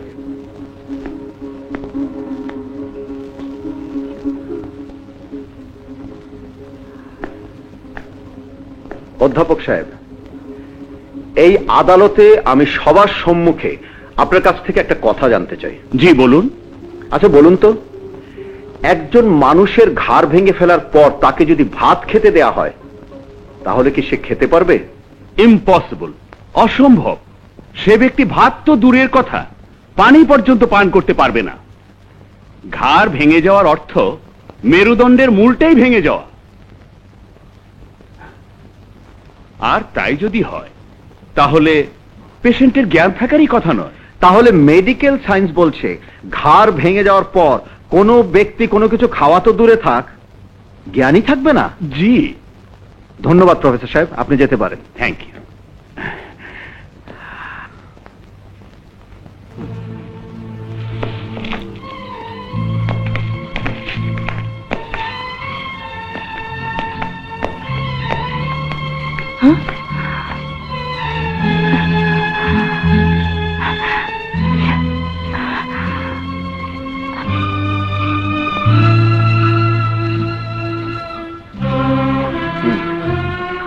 মহামান্য আদালত, ডাক্তার সাহেব বলেছেন একজন লোকের ঘাড় ভেঙে যাওয়ার পর সেই লোক কথা বলা বা পানি পান করার ক্ষমতা থাকে না। পুলিশের রিপোর্ট এবং সাক্ষীদের জবানবন্দিতে বলা হয়েছে আসিফ কালুকে মারধর করার পর সে পানি পান করতে চেয়েছিল, তাই তাকে অন্য ছেলে নিয়ে পানি পান করানো হয়েছে। এর অর্থ পানি পান করাবার সময় তার ঘাড় ভাঙ্গা ছিল না, কারণ ডাক্তার সাহেবের কথা অনুযায়ী ঘাড় ভাঙ্গা থাকলে সে পানি চাইতে বা পান করতে পারত না। তাই আমি বলবো, মৃত কালু মিয়াকে পানি পান করাবার পর অন্য ছেলে নিয়ে তার ঘাড় ভেঙে ফেলা হয়েছিল, আর তখন আমার মক্কেল আসিফ ছিল তার নিজের ছেলে। তাই কথা এই আদালতে স্পষ্ট হয়ে গেছে, আসিফ তাকে খুন করেনি, খুন করেছে অন্যজন। মহামান্য আদালত, অধ্যাপক সাহেব বলেছেন ঘাড় ভেঙে যাওয়ার পর কোনো ব্যক্তি কোনো কিছু খেতে পারে না, কিন্তু ব্যতিক্রমূলক একটা কথা আছে, আর কালুর বেলায়ও তাই ঘটেছে। তাই আমি বলবো আসিফই কালুকে হত্যা করেছে। না, কালুর হত্যাকারী আসিফ নয়, হত্যা করেছে অন্য একজন। তাহলে বলুন কে সেই ব্যক্তি? কান ধরে টান দিলে যেমন মাথা চলে আসে, ঠিক তেমনি আমি শুধু খুনির কান ধরেছি, এবার টান দিলেই এই আদালত তাকে দেখতে পাবে। মহামান্য আদালত, এবার আমি আসিফের প্রেমিকা প্রিয়াকে কিছু প্রশ্ন করতে চাই। অনুমতি দেওয়া হলো।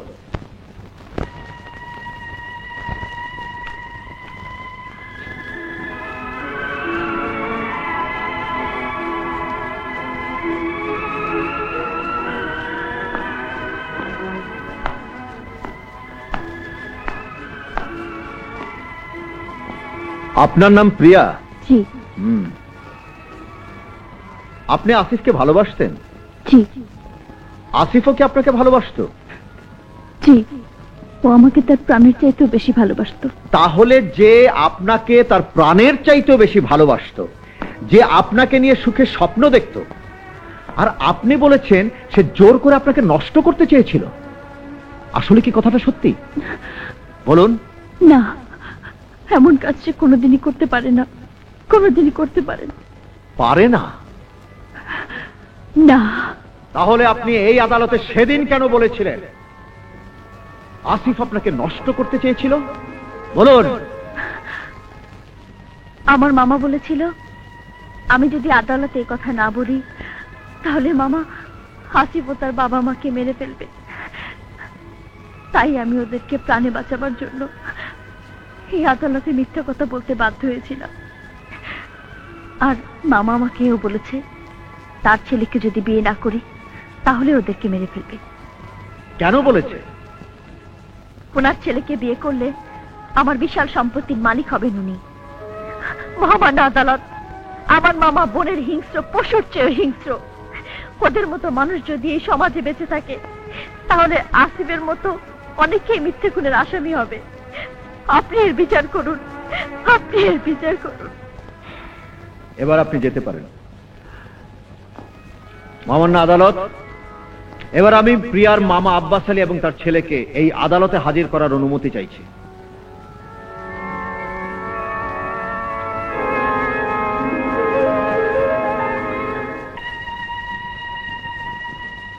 আগামী তারিখে ওদের দুজনকে আদালতে হাজির করার নির্দেশ দেওয়া হলো। কি বললি? আমাকে আর তোকে আদালতে তলব করেছে? হ্যাঁ আব্বা, আর প্রিয়া নাকি কোর্টে তোমার সব কথা ফাঁস করে দিয়েছে। তুমি জোর করে ওকে দিয়ে সবকিছু করিয়েছো। তাই নাকি? হ্যাঁ আব্বা, আর তুমি যে কালুকে খুন করেছো এ কথাও নাকি ওই অ্যাডভোকেট রাহুল কোর্টে প্রমাণ করে দেবে। তাহলে কাল রাহুল কোর্টে পৌঁছার আগেই ওর গাড়ি বোমা মেরে উড়িয়ে দিবি। কি বললে? কাল আমাকে আদালতে পৌঁছাতে দেবে না? এ কথা তুমি নিজের কানে শুনেছো? হ্যাঁ, কাল কোর্টে যাবার পথে তোমার গাড়িতে বোমা মারা হবে। বোমা? হ্যাঁ। এসব আপনি কি বলছেন? আমি ঠিকই বলছি ইন্সপেক্টর সাহেব। আব্বাস আলী প্ল্যান করেছে কাল কোর্টে পৌঁছার আগে সে আমাকে বোমা মেরে উড়িয়ে দেবে। তাহলে আমিও দেখতে চাই আব্বাস আলীর দৌরাত্ম্য কতটুকু। শুনুন, কাল আপনি সময় মতো কোর্টে যাবেন, বাকি যা করার আমি করব।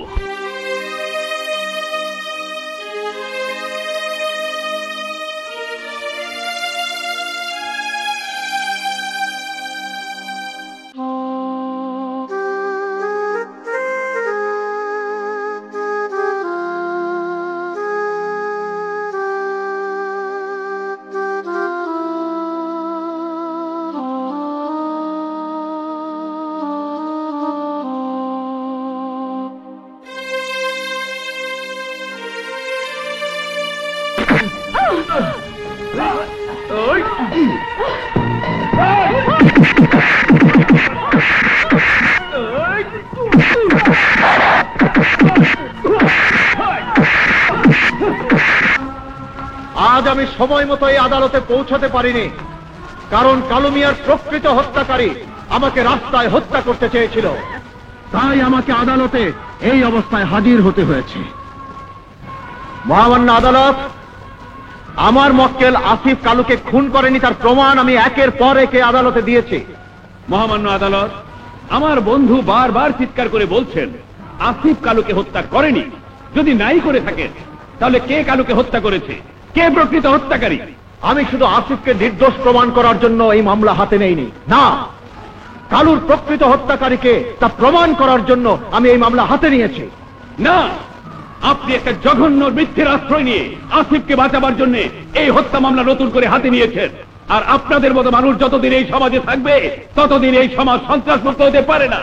কিন্তু যারা সন্ত্রাসকে সাহায্য করে, অন্যায়কে প্রশ্রয় দেয়, এই আদালতে এসে টাকা উপার্জন করার জন্য, শুধুমাত্র টাকা উপার্জন করার জন্য একজন সৎ মানুষকে মিথ্যে খুনের আসামি বানায়, তারা এই সমাজের সবচেয়ে বড় সন্ত্রাসী। Objection your honour.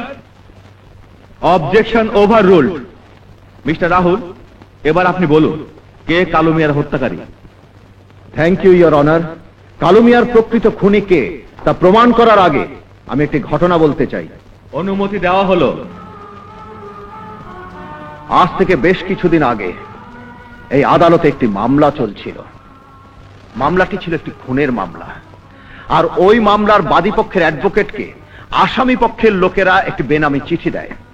চিঠিতে লেখা ছিল সেই অ্যাডভোকেটের জন্য যদি আসামির ফাঁসি হয় তাহলে তার পরিবারের উপর ভয়ঙ্কর বিপদ নেমে আসবে। কিন্তু সেই অ্যাডভোকেট তার নীতিতে অটল থেকে খুনিকে খুনি বলে প্রমাণ করে দেয়, আর তাই খুনির ফাঁসি হয়। তারপর তারা প্রতিশোধ নেবার জন্য সেই অ্যাডভোকেটের মা আর তার একমাত্র ছোট বোনকে ধরে নিয়ে গিয়ে তার চোখের সামনে ফাঁসিতে ঝুলিয়ে মারে। ইয়োর অনার, ফাঁসিতে ঝুলিয়ে মারে। মহামান্য আদালত, এমন একটি ঘটনা আমাদেরই এক সহকর্মীর জীবনে ঘটে গেছে, অথচ আমরা এর কিছুই জানি না। আমার মনে হয় এটি একটি মন গড়া গল্প, আর ঘটনাটি যদি সত্যিও হয়ে থাকে তবু আমি বলবো কালু হত্যা মামলার সাথে এই ঘটনার কোনো সম্পর্ক নেই। সম্পর্ক আছে মহামান্য আদালত। কালুকে যারা হত্যা করেছে তারাই সেই অ্যাডভোকেটের মা আর বোনকে হত্যা করেছে। তাহলে বলুন কে সেই অ্যাডভোকেট? আমি সেই হতভাগ্য অ্যাডভোকেট। আমি আমার নীতিতে অটল ছিলাম বলে ওরা ওই মামলার পর আমার মা আর বোনকে ফাঁসিতে ঝুলিয়ে মারে। হত্যাকারী মুখোশ পরে থাকায় আমি তাদের চিনতে পারিনি, আর তাই প্রমাণের অভাবে আমার মা আর বোনের হত্যাকারীর আজও কোনো বিচার হয়নি। ইয়োর অনার, আজও কোনো বিচার হয়নি, আজও কোনো বিচার হয়নি। ইয়োর অনার, আজও কোনো বিচার হয়নি।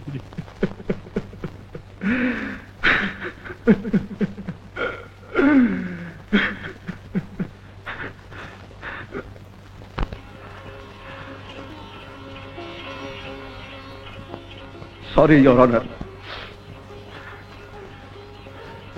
খুনিকে খুনি প্রমাণ করার আগে আব্বাস আলী এবং তার ছেলে কোরবান আলীকে আদালতে হাজির করব, যারা এখন পুলিশ হেফাজতে আছে, কারণ এরাই আজ আমাকে রাস্তায় হামলা করে খুন করতে চেয়েছিল।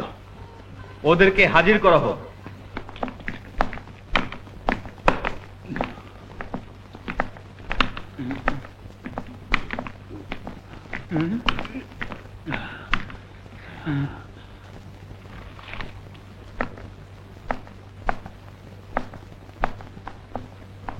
আপনার নাম আব্বাস আলী? জি।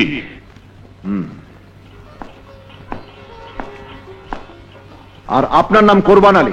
জি। মিস্টার কোরবান আলী, আমি যদি বলি আপনি কালু মিয়াকে খুন করেছেন? আমি? হ্যাঁ, আপনি কালু মিয়াকে খুন করেছেন, আর সেই অপরাধে আপনার ফাঁসি হবে। আব্বা, এসব উনি কি বলছেন? আমার নাকি ফাঁসি হবে? হ্যাঁ, আপনার ফাঁসি হবে, কারণ আপনি প্রিয়াকে বিয়ে করে তার সমস্ত সম্পত্তি আত্মসাৎ করার জন্য, আসিফকে কালু হত্যার মিথ্যে আসামি বানাবার জন্য কালুকে থানায় পাঠিয়েছিলেন। তারপর আপনি নিজেই থানায় গিয়ে তার ঘাড় মোটকে হত্যা করেছেন। আপনি খুনি না, আপনি হত্যাকারী। আব্বা, না, আমি হত্যা করিনি। আপনাকে একবার নয় 3 বার ফাঁসি দেওয়া হবে। না, আমি খুন করিনি। আমি বলছি আপনি খুন করেছেন। না, আমি নই, খুন করেছে আমার আব্বা। কোরবান, এসব তুই কি বলছিস? আমি ঠিকই বলছি, খুন আমি করিনি, তুমি করেছো। আমার চোখের সামনে থানা হাজতে কালুকে তুমি হত্যা করেছো। থানা হাজতে কালুকে তুমি গার্মোটকে হত্যা করেছো, আর এখন চুপ করে আছো বেঁচে যাবার জন্য। না না, তা হবে না। মহামান্য আদালত, আমার ছেলে একটা বোকা, ওর কথা শুনেই আপনি তা বুঝতে পারছেন। হ্যাঁ, আমি বোকা, কিন্তু এত বোকা নই যে তোমাকে বাঁচিয়ে আমি ফাঁসিতে ঝুলব। কোরবান, চিৎকার করো না, এখনো সময় আছে, সব দোষ স্বীকার করে নাও, নয়তো আমি আরো অনেক কথা ফাঁস করে দেবো। হ্যাঁ হ্যাঁ, বলুন বলুন কি বলবেন, নয়তো আপনার ফাঁসি হবে, ফাঁসি হবে।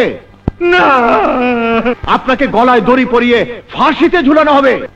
তাহলে শুনুন, আপনার উকালতিতে আমার ভাইয়ের ফাঁসি হয়েছিল বলে আমার আব্বা আপনার মার বোনকে ফাঁসিতে ঝুলিয়ে মেরেছে, কিন্তু আপনি আব্বাকে চিনতে পারেননি, কারণ তখন আব্বার মুখে শয়তানের মুখোশ পরা ছিল।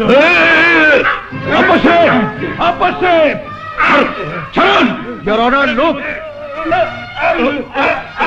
Mister Abbas, this is court. I am sorry.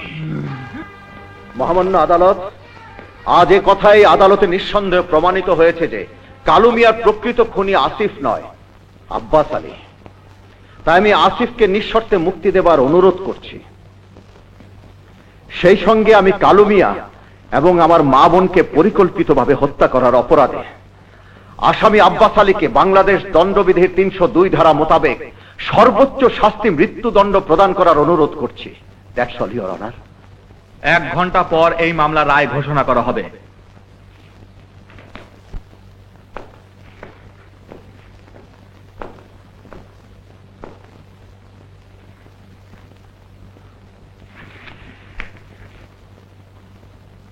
এই আদালত সমস্ত সাক্ষ্য প্রমাণাদি বিশ্লেষণ করে এই সিদ্ধান্তে পৌঁছেছে যে আসিফের বিরুদ্ধে আনীত কালু মিয়ার হত্যার অভিযোগ সম্পূর্ণ ভিত্তিহীন ও বানোয়াট। তাই আদালত কালু হত্যার অভিযোগ থেকে রেহাই দিয়ে আসিফকে সসম্মানে মুক্তির আদেশ দিচ্ছে।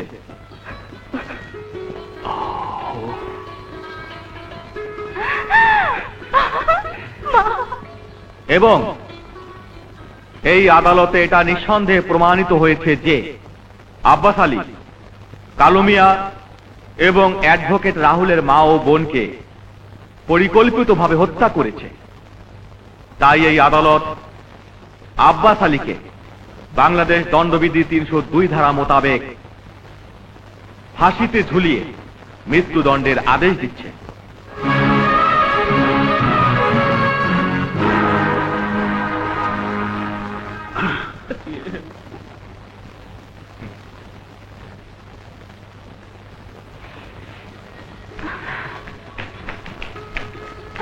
আসিফ, বাবা আসিফ, বাবা আমার